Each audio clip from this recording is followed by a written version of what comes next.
This is going to be a very hard list to add commentary to, but I was told that I needed to do this list before Volume 1 ended, so I squeezed it in graciously. You will have to excuse the longer introduction though, because I must say a few things first. I love the first Kingdom Hearts game. It was the first video game I ever cried during, it was some of the best storytelling I'd ever seen, and I first played it when I was very young. And I actually mean young, not that fake young most kids use nowadays to describe a 15 or 16-year-old.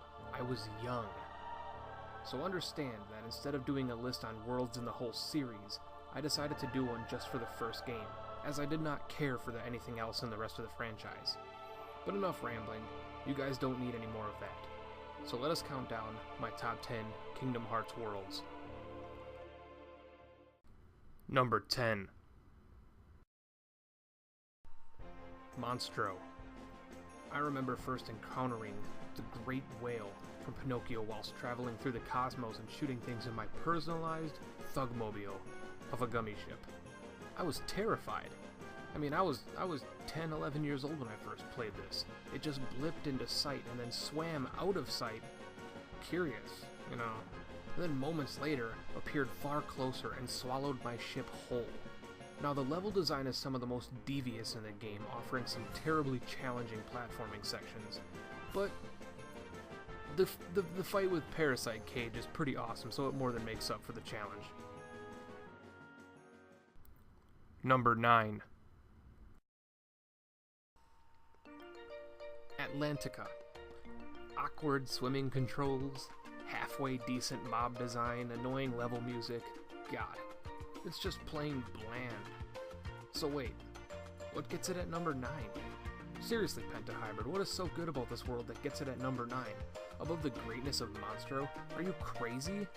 Only one thing puts this world on a list and above Monstro. This one thing is so phenomenal that I couldn't disregard it from the entry, and that is fucking Ursula. Now, I love Ursula. She's probably one of my favorite written villains in Disney, and they made her sadistic and tyrannical and mentally broken, just like one of the coolest villains in Disney. And she's one of the coolest boss fights I've ever had to play through. Yes, it's widely hated, but not by this guy. Number 8. Agrabah. I love Aladdin. And let me tell you, there is no feeling in video games like playing a new game untainted and uninformed. I grew up in a time before every strategy guide ever, every secret ever, and every intricate detail about a game ever was plastered up on the internet for everyone to see. So playing this game blindly as a child and seeing Agrabah show up before my eyes was breathtaking. I had no idea what this was going to be in the game. I mean, obviously I wished it was early on, but it wasn't in the commercials, so I didn't know. None of this had been about the world itself, but I like the intro. This episode will not be the easiest for me. I mean, it's just like the 8th best. That's it. That's all I can do for you as far as commentary goes. Number 7. Wonderland. Tell me that when you first arrived in Kingdom Hearts' Wonderland, you didn't think it was freaking cool. I love the introduction to it, floating down the rabbit hole slowly, and the small big difference was perfectly placed. The doorknob rocked. Trickmaster is one of my most favorite boss fights in the game, and intense for that early on. And not to mention that they got the Cheshire Cat completely knocked out of the park, and the gathering evidence section. I mean, the game was just, or the world, rather, was just phenomenally built. From top to bottom, it was well designed, and it could not have been more fun to play through.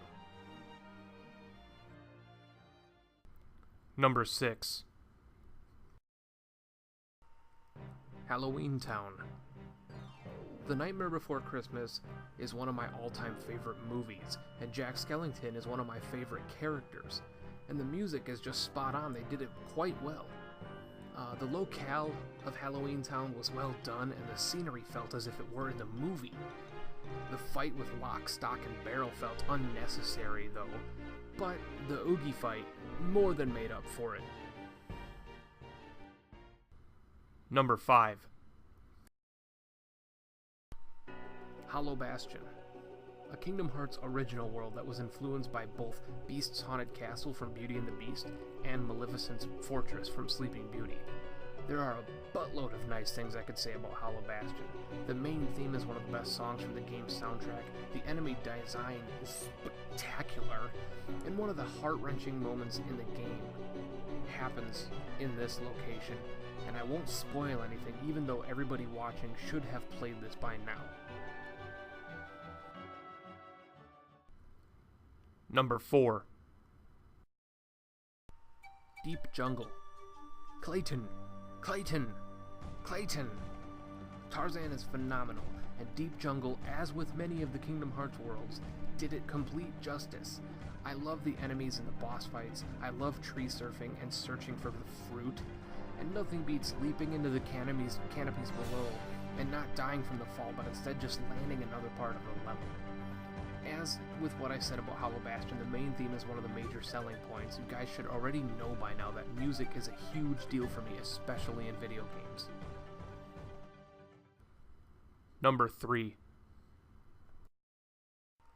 Destiny Islands. What more is there to say about the beginning of the game? Your journey starts here, everything that that happens in the game starts from this small little island. I mean, I love challenging Titus, Waka, and Sophie to fights and farming out a ton of levels before I begin my journey. I love the fetch quests, not something that I'm usually proud of saying when it comes to video games, and the story is so thick from the start. From this point on, it almost feels more like a Stephen King novel than a Square Disney game because of the mystery. Also, who else always wanted to pop out fruit? Number 2. Olympus Coliseum. It's a coliseum. You go into various challenges, including numerous enemies throughout the game and bosses. I can't love this place enough. I remember fighting through wave after wave and leveling so many times. It was an incredible feeling. And that isn't to mention the music and the special challenges including Frost Titan and Sephiroth. Yes, Sephiroth, by far one of the most challenging bouts in video games. I have only beaten him once, and it was at the peak of a non-stop 6-hour grinding bender I was doing. It felt fantastic. And number 1. Traverse Town. One of the best worlds in the Kingdom Hearts franchise, and it has a lot to do with the background of the place that not a lot of players know. The hometown of those whose worlds were destroyed by the Heartless, Traverse Town houses a lot of familiar faces. Moogles, Huey, Dewey, and Louie, Merlin, and of course Sid, my main man Sid. He upgrades your gummy ship. You can't ask for more than that. Not to mention guard armor and opposite armor serve as great bosses, and it also houses a bunch of hidden loot caches and collectibles. The 100 Dalmatians, for example, and the book to 100 Acre Woods are all within this world as well. Thank you all so much for watching this episode of Listitis. I really do hope you enjoyed it, and if you did, don't be afraid to like the video. You can also show your ultimate support by subscribing to my channel. It's free, and it gets me motivated to make more videos for you. Be sure to go and watch more of my videos, as I'm sure you would enjoy them all as well. You guys are all awesome, so until the next video, catch you later.